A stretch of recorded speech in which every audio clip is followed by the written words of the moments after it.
أأنتم أشد خلقا أم السماء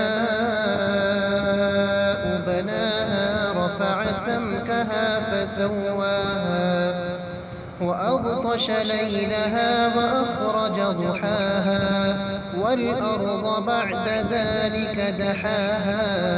أخرج منها ماءها ومرعاها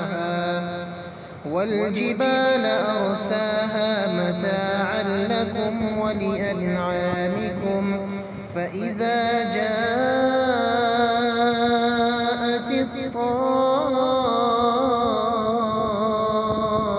الطامة الكبرى يوم يتذكر الإنسان ما سعى وبرزت الجحيم لمن يرى فأما من طغى وآثر الحياة الدنيا فإن الجحيم هي المأوى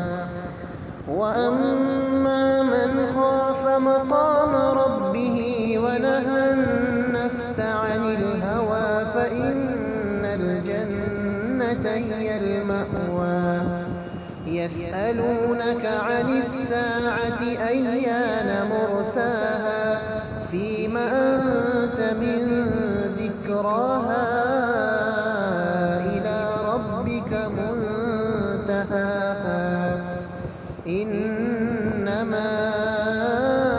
أنت منذر من يخشاها كأنهم يوم يرونها